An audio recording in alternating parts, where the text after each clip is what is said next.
गिनती करो कितने लोग हैं? टोटल तो हाँ टोटल कर जो सेवा कर रहे हैं बाकी अब जिधर बैठे हैं टोटल कर हमसे जब रसगुल्ला का इतना ही करना बाकी छोड़ दो खाना बड़ा होता है हाँ उतने ही जो लोग बैठे हैं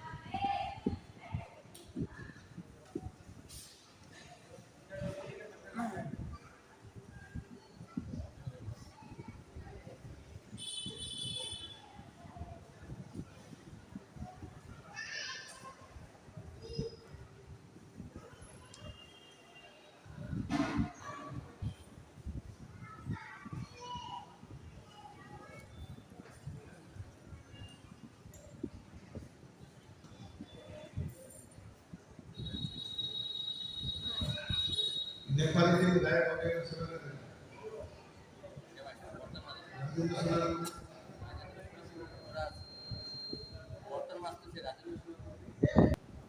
जैसे कि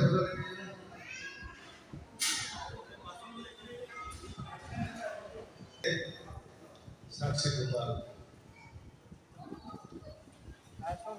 हालांकि कथा सबको पता है होगा कितने लोगों को पता नहीं है साक्षी गोपाल की लीला कथा पता नहीं है कारण जाने ना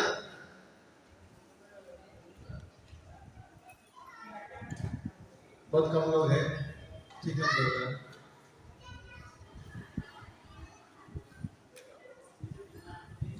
श्री चैतन्य महाप्रभु तो संन्यास लेकर नवद्वीप छोड़कर नीलाचल गए तो रास्ते में आया साक्षी गोपाल चैतन्य महाप्रभु साक्षी गोपाल भगवान के दर्शन करने गए साथ में थे श्रीमद नित्यानंद प्रभु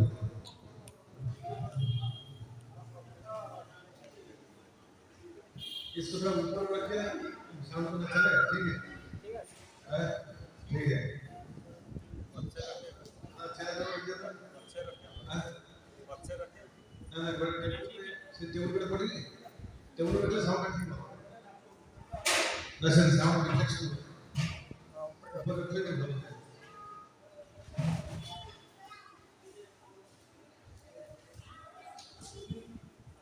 टेबल बिल्डिंग में क्या हुआ नया सा उल्टी कर दिया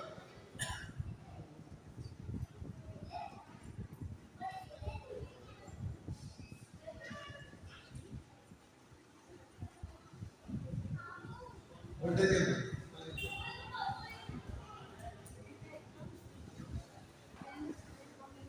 पकड़ दो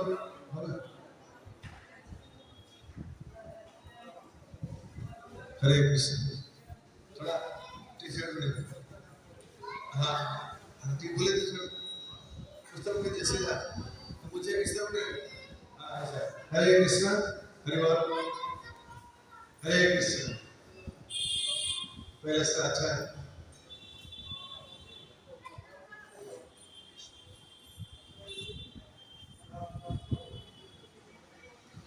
तो चैतन्य महाप्रभु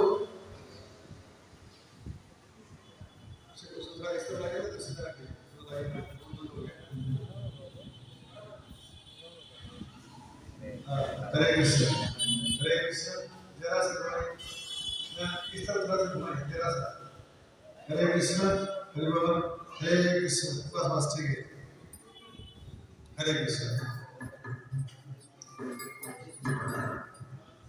हरे कृष्ण चैतन्य महाप्रभु श्रीमद नित्यानंद प्रभु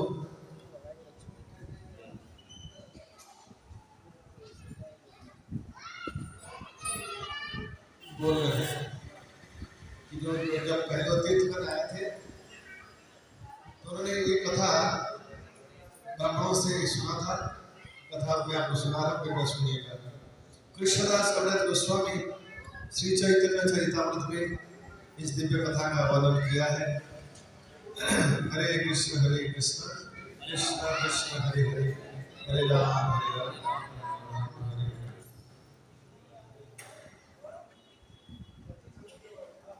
एक समय की बात है बहुत साल पहले दक्षिण भारत के गोदावरी नदी के आसपास विद्यानगर के नाम में पे एक गांव था विद्यानगर। ये गांव में दो ब्राह्मण निवास करते थे। धीरे धीरे बच्चों का समय जब भी कथा नहीं हो गया दूसरी कथा चालू हो जाता है और जरूर चालू करेंगे कथा।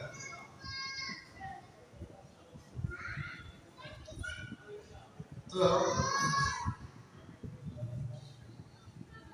एक वृद्ध ब्राह्मण और एक युवक ब्राह्मण। वृद्ध ब्राह्मण थोड़ा धनी परिवार से है, पढ़े लिखे हैं। युवक ब्राह्मण थोड़ा गरीब परिवार से है और थोड़ा लिखा पढ़ा काम है। ये जो ब्राह्मण एक बार स्थिर करते हैं भारत के अलग अलग तीर्थ स्थान का भ्रमण करेंगे, दर्शन करेंगे। तीर्थ स्थान भ्रमण करना जीवन की बहुत महत्वपूर्ण अंग है। व्यक्ति पाप से मुक्त हो जाता है, तीर्थ भगवान से अभिन्न है और धाम का कृपा प्राप्त होता है।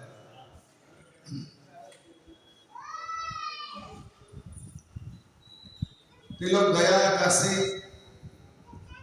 तीर्थ करके दो ब्राह्मण पहुंचे सीधा वृंदावन।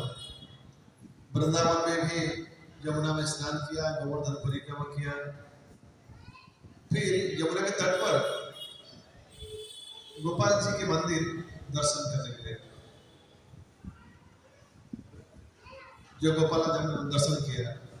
पूर्व समय ये वृंदावन में यमुना के तट पर जो वृंदावन के मंदिर था, वृंदावन में रहते थे ये गोपाल।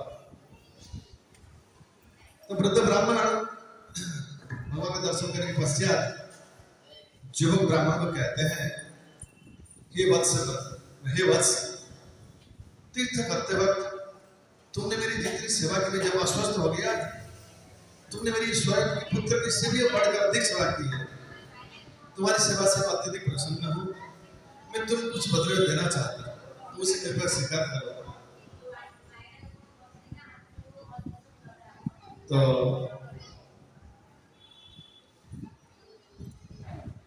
बोलते हैं मैं बदले में तुमको मैं मेरे कन्या का हाथ तुम्हारे हाथ में सौंपना चाहता हूँ, यानी तुम्हारे साथ विवाह करवा देना चाहता हूँ। युवक ब्राह्मण कहते हैं नहीं, ये संभव नहीं है। आप धनी परिवार से हैं, आप पढ़े लिखे हैं, आप कुलीन ब्राह्मण हैं। मैं नीच कुल के ब्राह्मण हूँ। ब्राह्मण में लेवल होता है, उच्च कुल के ब्राह्मण, निम्न कुल के ब्राह्मण। तो और मैं इधर लिखा पढ़ा नहीं हूँ, तो मैं किसी भी तरह से आपकी कन्या के योग्य नहीं हूँ। आप ऐसा विचार मन से निकाल दीजिए। और मैं तो सिर्फ भगवान की संतुष्टि के लिए आपकी सेवा की थी, इसके बदले में कभी कुछ भी अपेक्षा नहीं रखा मैं। आप प्रसन्न है, यही मेरी प्रसन्नता है। आपके बदले में कुछ देने की इच्छा ना रखें। ये बात जो आप कह रहे हैं संभव नहीं है। आपके घर में पत्नी है, लड़का है, उनकी अनुमति के बिना आप अपनी कन्या का हाथ मेरे हाथ नहीं दे सकते हैं। ना ये कैसा है, कन्या मेरी संपत्ति है, ना भले आपकी संपत्ति है, लेकिन ऐसा उदाहरण कई शास्त्र में दिया गया है। पिता चाहते हुए अपनी कन्या का विवाह पत्नी पुत्र और सगे संबंध के विरोधी रख कर ऐसे करने का कौन सा उदाहरण है? ना भागवत में महाराज भीष्म अपनी कन्या रुक्मिणी का विवाह श्री कृष्ण के साथ करवाना चाहते थे, परंतु अपना पुत्र भीष्म रुक्मा के विरोधिता के कारण ऐसा कर नहीं पाए। रुक्मा का जो बंधु मित्र था शिशुपाल, नंदबक्र, इस बोलने सब मित्र है, जरासंध। और ये रुक्मा चाहता था उसकी बहन रुक्मिणी का विवाह शिशुपाल के साथ हो। इसलिए कि जो रुक्मिणी के पुत्र महाराज भीष्म अपनी कन्या का विवाह कृष्ण के साथ कराना चाहते हुए भी कर नहीं पाए। अंत में हालांकि हुआ, लेकिन वो तो कृष्ण इच्छा से वो खुद तो कर नहीं पाए। तो ये ब्राह्मण कहते हैं ये होगा नहीं, ऐसा संभव नहीं है। तो ये ब्राह्मण कहता है होगा, कन्या मेरी संपत्ति है, होगा, मैं तुम्हें दूंगा। ये संशय मन से क्या हो ना, फिर गोपाल के साथ बोलो। हाँ, गोपाल को मैं साक्षी रख के ये बात कहता हूँ, गांव लौटने के बाद मेरी कन्या का विवाह तुम्हारे साथ करा दूंगा। ये गोपाल तुम इस बात की साक्षी हो, जरूरत पड़ने से तुम साक्षी देना। छोटे ब्राह्मण कहता है गोपाल को, देखिए भगवान, हे गोपाल, हरे कृष्ण कृष्ण कृष्ण हरे हरे, हरे राम हरे राम। आप जानते हैं, आप संसार की सारी बात जानते हैं, आप अंतर्यामी हैं, मेरी हृदय भी जानते हैं। मेरी इच्छा थोड़ा सा भी नहीं है इनकी कन्या के साथ विवाह करने की,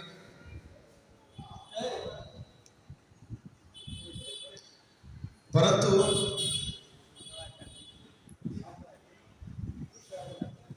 इन ब्राह्मण की इच्छा के कारण मैं स्वयं को प्रस्तुत कर लिया हूं और आप इस बात की साक्षी है। ब्राह्मण के धर्म की रक्षा के लिए आप अगर प्रयोजन हो, आप गवाह देना। दोनों ब्राह्मण बाबा ने प्रणाम करके अपने गांव विद्यानगर, दक्षिण भारत, गोदावरी के तट पर लौट जाते हैं।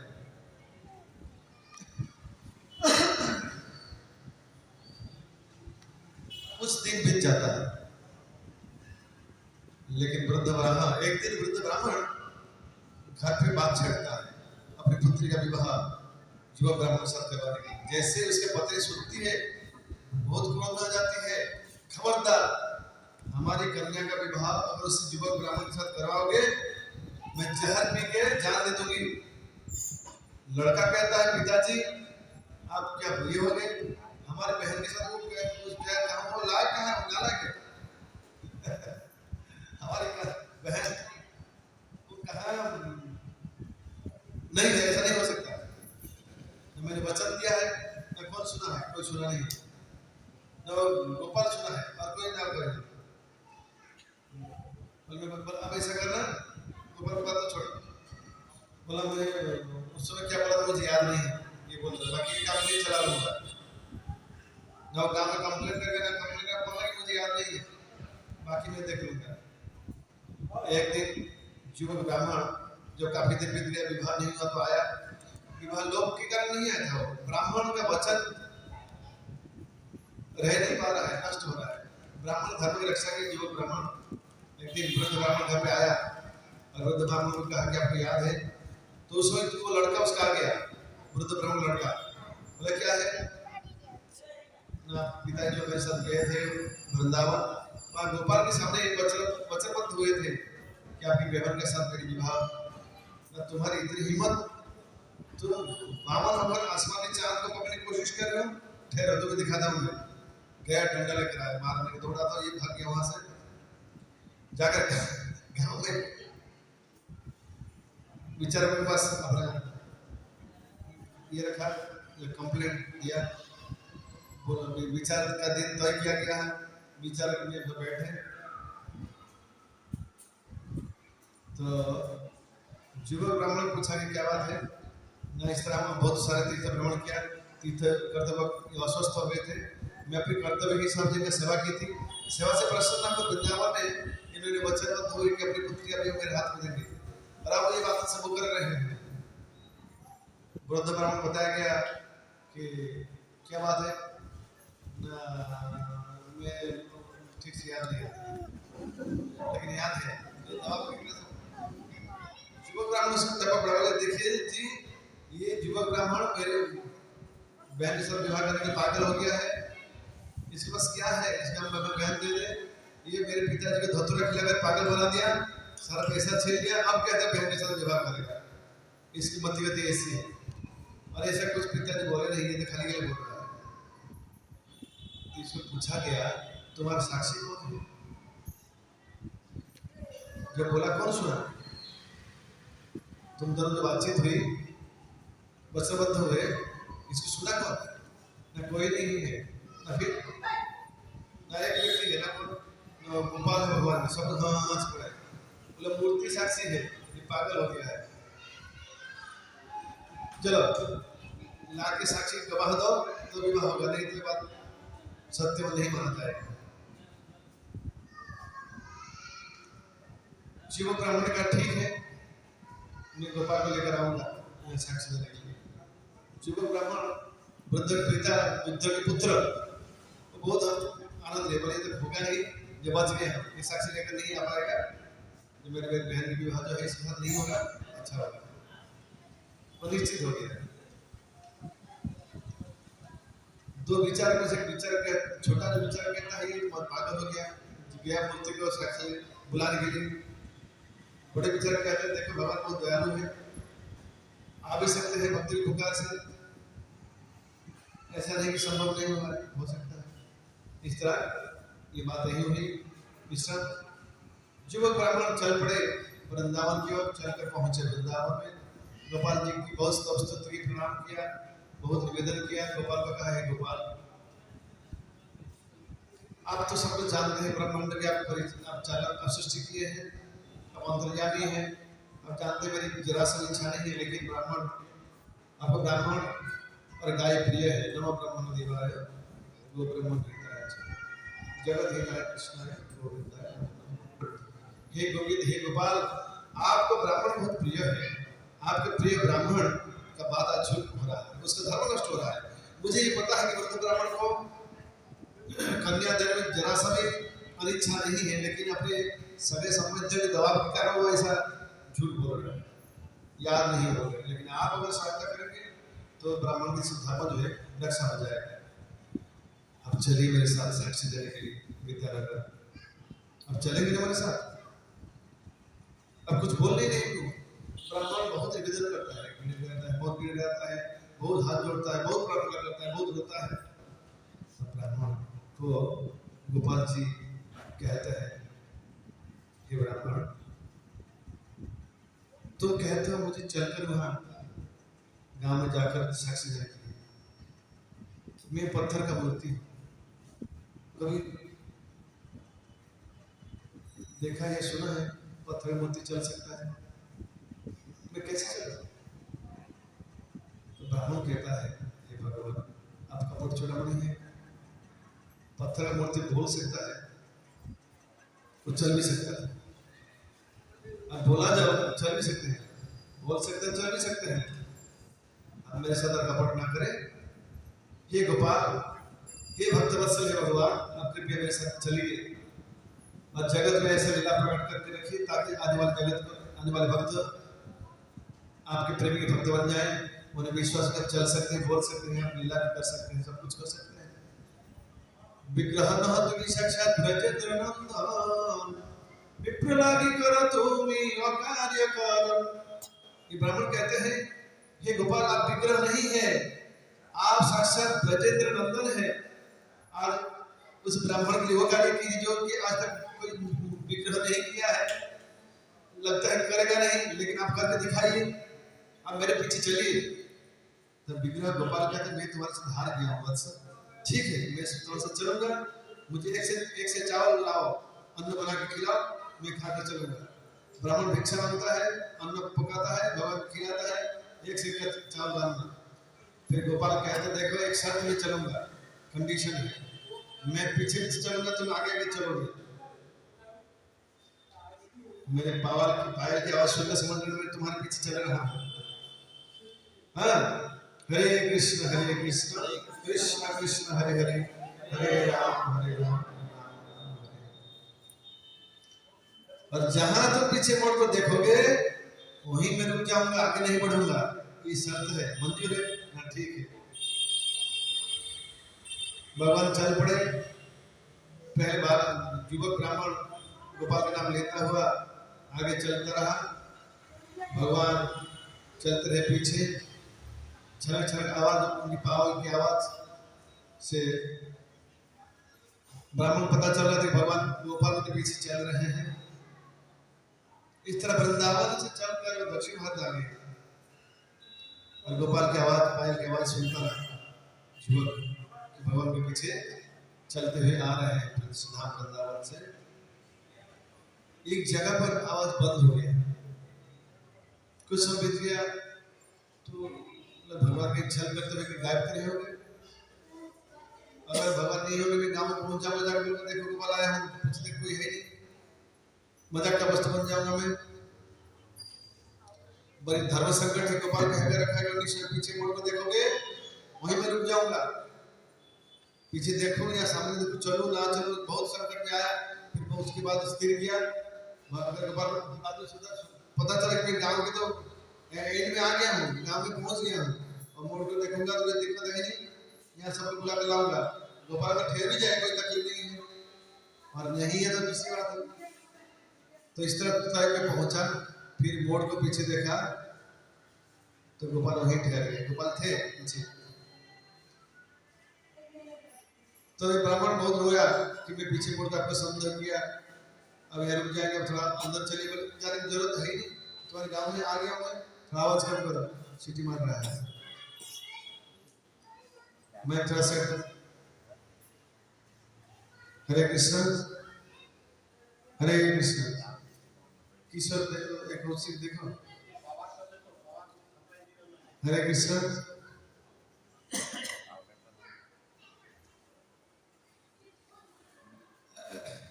सबको समझ में आ रहा है?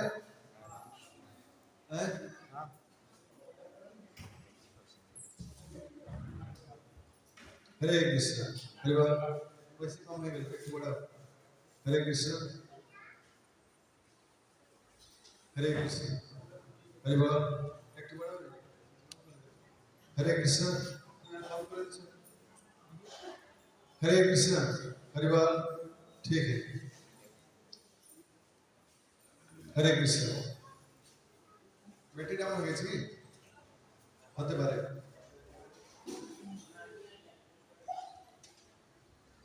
तो सब अच्छा लग रहा है कथा। ये कथा अत्यंत रुचिकर है, इसका हमने कई बार नाटक भी किया है साक्षी गोपाल।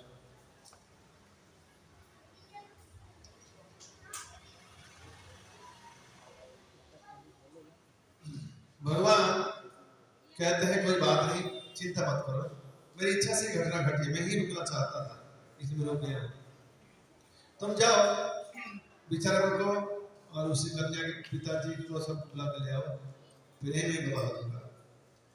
छोटे ब्राह्मण भगवान प्रणाम करते हुए कृतकृत्य होते हुए बहुत प्रसन्न चित्त से दौड़ कर गया, वृद्ध ब्राह्मण को विचारक को बुला कर ले आया। फिर भगवान वही गवाह दे कि सब लोग सुनो, ये दोनों ब्राह्मण जन्मों से, कई जन्मों से मेरे भक्त हैं,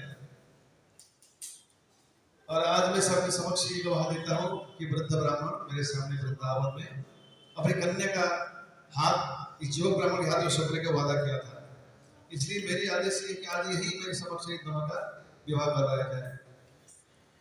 और फिर दोनों ब्राह्मण को बोलते कुछ बता ना, दोनों ब्राह्मण कहते हैं भगवान हमारी कोई और इच्छा नहीं है, आपसे यही अवस्थान कीजिए, हम आपका सेवा करता रहूँ।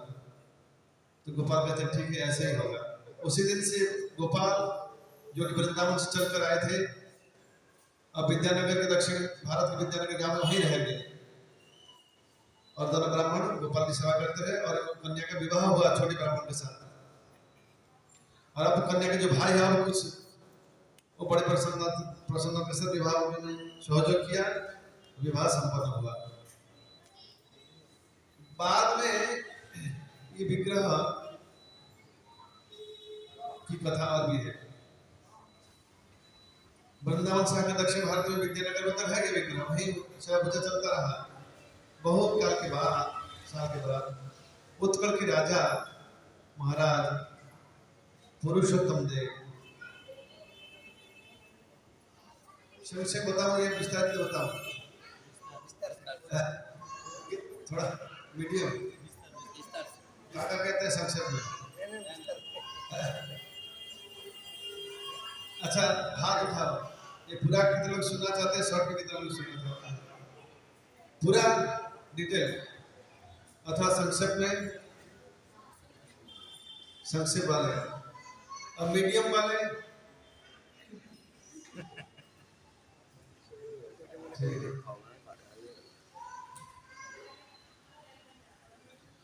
यहाँ उत्कल, यहाँ जगन्नाथ उड़ीसा के राजा पुरुषोत्तम देव, प्रतापरुद्र देव जो चैतन्य महाप्रभु कंटेम्पररी है, समसामयिक है, इनके पिताजी महाराज प्रतापरुद्र देव के पिताजी जो है पुरुषोत्तम देव, ये महाराज पुरुषोत्तम देव को किसी तरह पता चला कि कांची जो विद्यानगर जिस राज्य के अंदर में आता है, कांची की राजकन्या पद्मावती जो कि देखने में अनित्य सुंदरी है और बहुत गुणवती भी है। तो महाराज प्रताप पुरुषोत्तम देव को इच्छा थी कि इस कन्या के साथ विवाह करें। तो उन्होंने विवाह प्रस्ताव राज्य से भेजा गया, दूत गया चिट्ठी लेकर कांची राज्य में दिया गया। कांची राज्य बड़े पावरफुल राजा थे, शक्तिशाली राज्य। जब दूत ने चिट्ठी पढ़ा राजा के सामने, कांची के राजा इस बात में सहमति नहीं दी, अपनी पुत्री का विवाह उड़ीसा उत्कल देश के राजा महाराज पुरुषोत्तम देव के साथ करना नहीं चाहे। उन्होंने जवाब में क्या कहा, जाओ तुम्हारे राजा को कहो कि तुम्हारे राजा एक झाड़ूदार है, स्वीपर है, एक झाड़ूदार के हाथ में मेरी कन्या का हाथ सौंप नहीं सकता मैं। चले जाओ, ये जवाब बताओ उत्तर। दूत आया, आकर महाराज को कहा कि महाराज कांची के राजा ने कहा कि एक झाड़ूदार के हाथ में अपने कन्या का हाथ नहीं सौंप सकता है, तो आपको झाड़ूदार कहा। महाराज पुरुषोत्तम देव तो दुखी हुए, अधिक दुखी हुए, अपमान बहुत किया। एनीवे, तो उन्होंने कहा ठीक है, अब देखते हैं आगे चलकर क्या होता है। लड़ाई ऐलान कर दिया कांची राजा के विरुद्ध में। महाराज पुरुषोत्तम देव लड़ाई घोषणा की, लड़ाई करने चले गए। मंत्री सेनापति सैनिक लेकर कांची राज्य का आक्रमण किया। लड़ाई में पहली बार हार गए, फिर लौट कर आए। इस बार जगन्नाथ के पास जाते हैं, जगन्नाथ को निवेदन करते हैं, जगन्नाथ मैंने आपकी अनुमति ना लेकर चला गया था, आप मेरी सहायता करें, आप मुझे आशीर्वाद दें ताकि मैं इस बार लड़ाई में जीतूं। जगन्नाथ सुखदेव कहते हैं कि हे राजन, अब चिंता ना करो, अब तुम्हारी जीत होगी। तो महाराज पुरुषोत्तम देव सेकंड टाइम लड़ाई के लिए जाते हैं। जब घटना इस प्रकार घटती है, ये महाराज जाने से पहले घटना ऐसा घटी, यहाँ थोड़ी दूर में गांव है माणिक पाटन, तो है एक गौड़नी थी जो कि दही बेचा करती थी।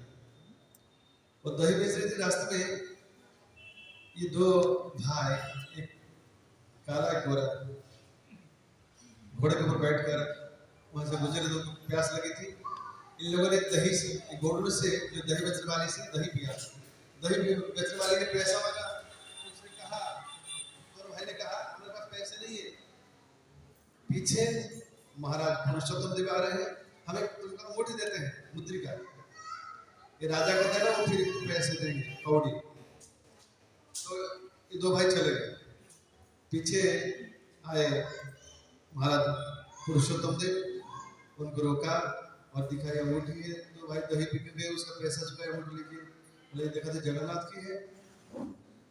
अब राजा बहुत प्रसन्न हो कि हे माणिक तुम बहुत भाग्यवती हो, आज से गांव का नाम होगा माणिक पाटन, और यहाँ की जितनी सारी टैक्स कलेक्शन होगी तुम्हें मिलेगा। और राजा कंफर्म हो गए थे कि जगन्नाथ मेरी ओर से लड़ाई करने निकले दो भाई। भगवान इच्छा करने से कार्य हो सकता है, लेकिन भक्त के लिए वो लीला प्रकट करते हैं, उनको जारी किया जरूरी है, वही बैठ कर सब कुछ कर सकते हैं। इस बार जब लड़ाई हुई, लड़ाई में महाराज प्रताप पुरुषोत्तम देव की जीत हुई। जीत होने के बाद उन्होंने राजकन्या को लिया। अब क्या कर सकते हैं, राजा हाजा जो के सारा राज्य शासन इनका होता है, लेकिन उन्होंने सब कुछ नहीं लिया। राजकन्या को लिया, कांची गणेश को लिया, यहाँ है जगन्नाथ मंदिर पीछे वाले कांची गणेश है। और राजा भक्त है, उड़ीसा के राजा वैष्णव परंपरा में आते हैं। ये जगन्नाथ के प्रतिनिधि माना जाता है, ये महासंत होते हैं, राजा होते हुए भी महान वैष्णव होते हैं। इनकी परंपरा दास परंपरा है। फिर गोपाल जी के पास जाते हैं, गोपाल मंदिर दक्षिण भारत में है। गोपाल को प्रणाम करते हैं, स्तुति करते हैं, स्तव करते, फिर गोपाल को निवेदन करते हैं, हे भगवान मेरे राज्य में आप आओगे, चलिए आप मेरे राज्य में। फिर स्वप्न में भगवान कहते हैं मुझे ले चलो, मैं जाऊंगा तुम्हारे राज्य में। तो राजा गोपाल जी को भी लेकर आते हैं। उस समय राजा का राजधानी था कटक। तो गोपाल पहले कटक में थे। रानी उनकी पत्नी दूसरे दिन सवेरे गोपाल के दर्शन के लिए गए। गोपाल के सुंदर मूर्ति विग्रह से दर्शन से बहुत प्रसन्न हुई। चरित्र चरितामृत में इस तरह लिखा है कि रानी की मन में इच्छा हुई कि गोपाल के नाक में अगर छेद होता, उनके पास एक सुंदर कीमती धातु का गहना है, कान का गहना कि गोपाल को पहना था, लेकिन गोपाल के नाक में छेद है नहीं, काश क्या कर सकूं। इस तरह विचार करके रानी लौट गई। रात में गोपाल प्रकट हो गई रानी के सपने में और कहते हैं, रानी कल सवेरे मुझे दे जाना, वो चाहिए मुझे गहना। मेरी माँ जोशिदा जो बाल्यकाल में छेद की थी बंद नहीं हुआ है, मुझे चाहिए लेना।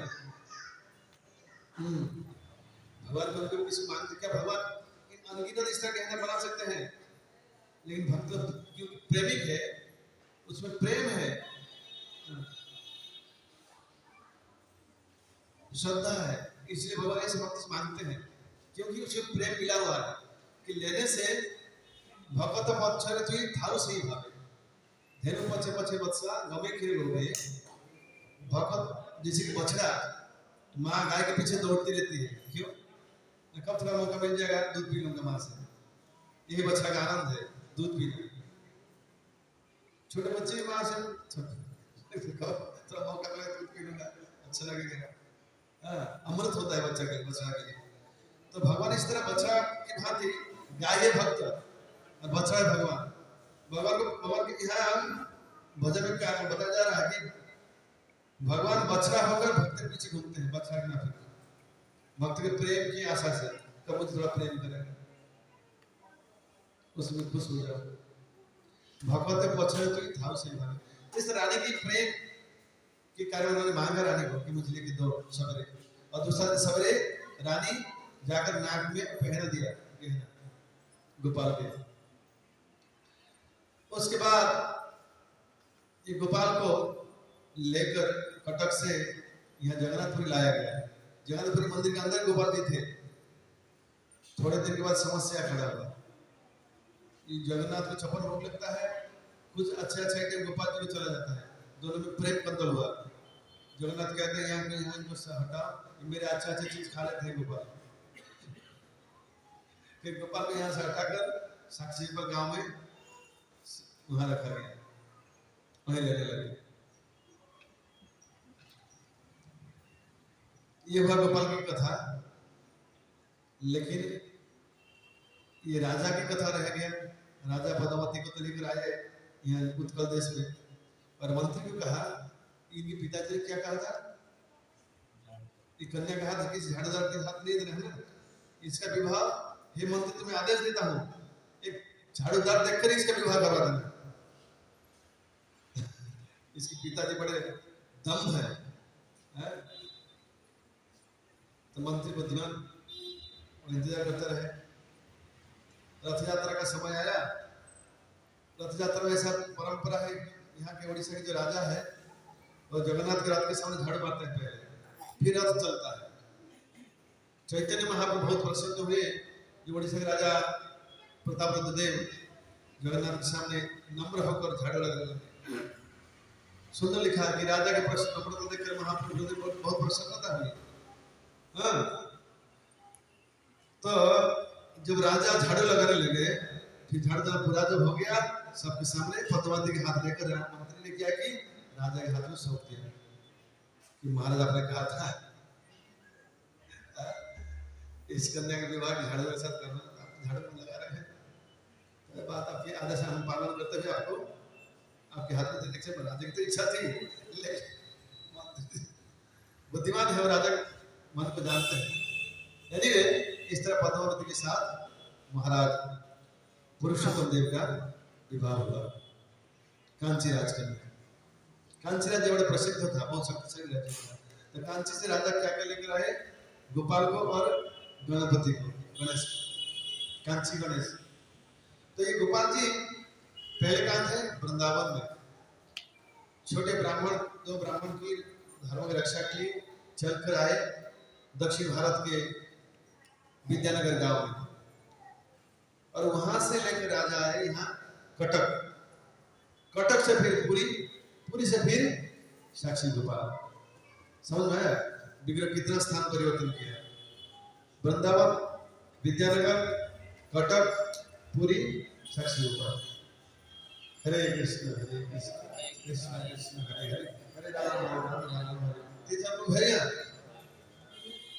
को बाटा बड़ा कहा